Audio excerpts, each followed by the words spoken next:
আপনাদের জন্য নতুন গল্প টোকাই ছেলে, সামাজিক বিনোদনমূলক একটি গল্প।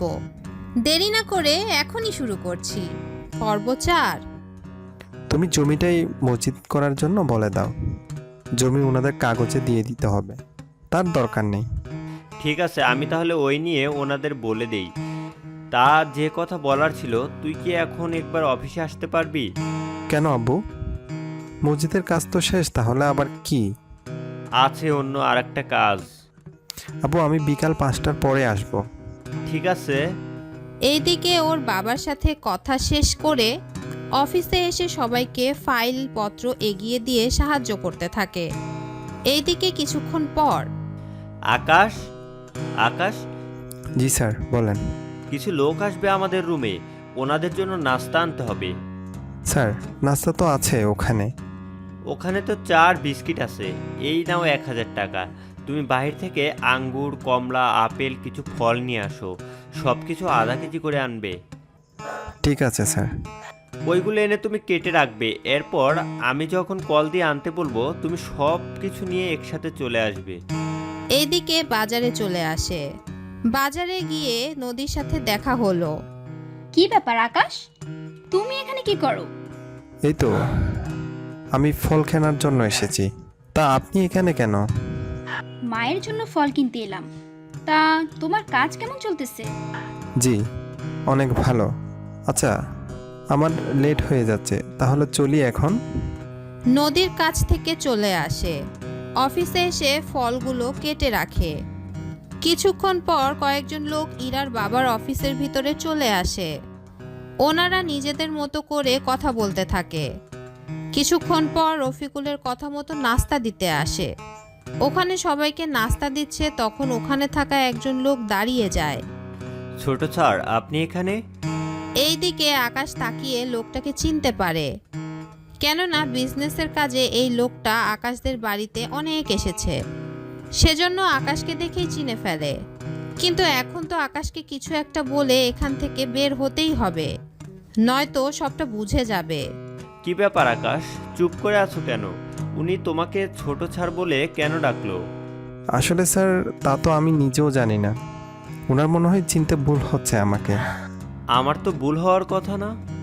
ও তো আমাদের এখানে কাজ করে। আচ্ছা, এখন আপনারা নাস্তা খাওয়া শুরু করে দেন। এইদিকে ওনারা নাস্তা খাচ্ছে আর ওই লোকটা বারবার আকাশের দিকে তাকিয়ে থাকে। কিছুক্ষণ পরে ওইগুলো এখান থেকে নিয়ে যায়। আকাশ যাওয়ার পর ওনারা বিজনেসের ব্যাপারে কথা বলতে থাকে। কথা বলা শেষ হলেই ওনারা চলে যায়।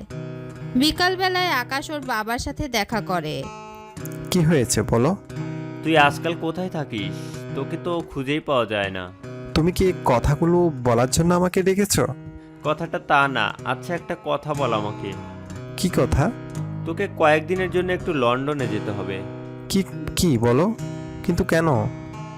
আমাদের কিছু কাজ আছে, তাই তোকে গিয়ে ওই কাজগুলো হ্যান্ডেল করতে হবে। কিন্তু বাবা, আমি তো পারবো। তুই আমার ছেলে, তাছাড়া বিজনেস আমাদের রক্তের সাথে মিশে আছে। তাছাড়া সমস্যা হলে আমি তো আছি। তা কয়দিন লাগবে ওখানে সময়? এই তো 5 দিনের মতো। ঠিক আছে। এইদিকে পরের দিন আকাশ আসে অফিসে। এসে রফিকুল সাহেবের থেকে কয়েকদিনের ছুটি চায়। উনি প্রথমে দিতে চায় না, তখন বলে, স্যার, আম্মু অনেক অসুস্থ। ডক্টর বলেছে ওনাকে হসপিটালে ভর্তি করিয়ে দিতে হবে। তাছাড়া মাকে দেখার মতো কেউ নেই, সেজন্য আমার ছুটি লাগবে। ঠিক আছে, তাই হবে। তুমি তাহলে কয়েকদিনের জন্য ছুটি নাও। ধন্যবাদ স্যার। এইদিকে পরের দিন আকাশ সবকিছু নিয়ে রেডি হয়ে বের হতে যাবে, তখন ঈশাও জেদ ধরে যাওয়ার জন্য। কিন্তু আকাশ নিতে চায় না, কেননা ওখানে ঘোরার তেমন সময় একটা পাবে না আকাশ। তবুও ঈশার কান্নার জন্য নিয়ে যেতে হচ্ছে। তাই রাজি হয়ে ঈশাকে নিয়ে চলে আসে লন্ডনে। ওখানে একটা হোটেলে উঠে ওরা। পরের দিন ভাইয়া, তুই একটা কাজ কর, যেখানে যাবি আমাকে নিয়ে চল। আমি তো একটা অফিসে যাব, তুই ওখানে গিয়ে কি করবি? আমি গেলে ক্ষতি কি? তাছাড়া আমি তো এখানে একা একা থেকে বোর হয়ে যাব। ঠিক আছে, চল। এইদিকে ঈশাকে নিয়ে চলে আসে। এইভাবে 2 দিন চলতে থাকে। আকাশ কিছুটা কাজ গুছিয়ে এনেছে।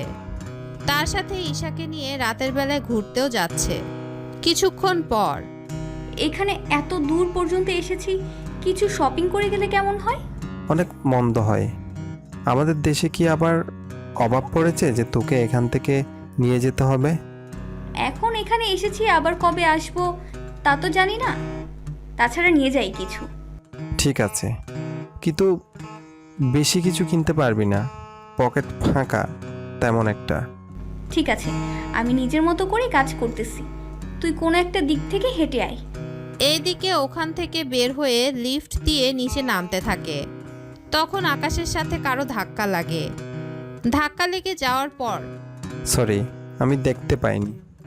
কথাটা বলে সামনে তাকাতেই আকাশ অবাক হয়ে যায়, কেননা সামনে নদী ও ইরা, ওরা দুজনেই দাঁড়িয়েছিল। ওরাও আকাশকে এখানে দেখে আশ্চর্য হয়ে যায়। ওরা দুজনে অবাক চোখে তাকিয়ে আছে ওর দিকে। এইদিকে আকাশ ওদের কোনো কিছু বুঝতে দিচ্ছে না। এই কি আকাশ, তুমি এখানে? আপনারা কারা? আর আমার নাম তো আকাশ না। ভুল করে কেন হবে? তুমি তো বাংলাদেশে থাকতে, তাহলে এখানে এলে কি করে? সে অনেক কাহিনী। তার আগে আপনাদের একটা কথা বলতে চাই। আপনারা ভুল করছেন। আপনারা যাকে আমি ভেবেছেন আমি সে নাও হতে পারি। আবার আমাকে যার সাথে গুলিয়ে ফেলছেন সে আমি। আবার একটা চেহারার অনেকগুলো লোক হয়, হয়তো আপনারাও তাও ঠিক করতে পারছেন না। উফ, আপনি দেখি আমার মাথাটা পুরো গুলিয়ে ফেলবেন। সরি ভাইয়া, আসলে আপনার চেহারার সাথে আমাদের পরিচিত একজনের চেহারা মিলে যায়। ও তাই বলুন। আচ্ছা, আমাকে যেতে হবে, একটু সরে দাঁড়ালে যেতে পারি। আচ্ছা যান। আকাশ চলে যাওয়ার পর ইরা ও নদী ওরা একজন আরেকজনের মুখের দিকে তাকিয়ে আছে, কেননা ওরা রীতিমতো ভূত দেখার মতো হয়ে আছে। কিছুক্ষণ পর ঈশা, তোর কি হয়েছে? ভাইয়া, আমি তো তোর জন্যই অপেক্ষা করছিলাম। এখন বিল পে করে দিয়াই। ঠিক আছে। কিছুক্ষণ পর ওরা চলে আসে হোটেলে। এইদিকে ইরা ও নদী এখনো ভাবতে থাকে। এইদিকে ইরাও বাবাকে কল দিয়ে শিওর হয়ে নেয়।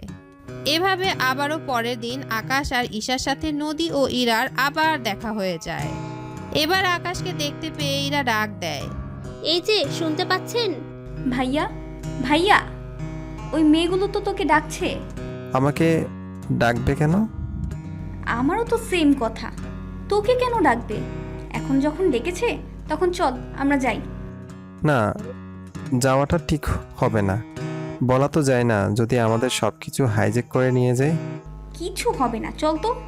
দেখ, তুই কিন্তু কোনো কথা বলবি না। আমি না বললে তুইও না বলবি। আবার আমি হ্যাঁ বললে তুইও হ্যাঁ বলবি। এক কথায় কোনোভাবে কোনো সত্যি কিছু বলা যাবে না। ঠিক আছে। এইদিকে ওরা ইরার কাছে যায়। ওখানে যাওয়ার পর আপু, আমার ভাইয়াকে কেন ডেকেছেন? এটা কি তোমার ভাই? কেন, কোনো সন্দেহ আছে নাকি? সন্দেহ আছে বলেই তো জিজ্ঞেস করলাম। দেখুন, আপনারা এভাবে আমার পেছনে কেন পড়ে আছেন? পড়ে থাকার কারণ আছে। আপনার চেহারার সাথে আরেকজনের চেহারা অনেক মিলে যায়। এখন তো আমার সন্দেহ ওটা আপনিই হবেন।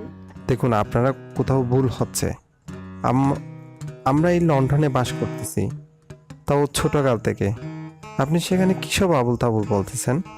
না ভাইয়া, কিছু না, আপনারা যেখানে যাওয়ার যেতে পারেন। এইদিকে ওরা চলে যায়।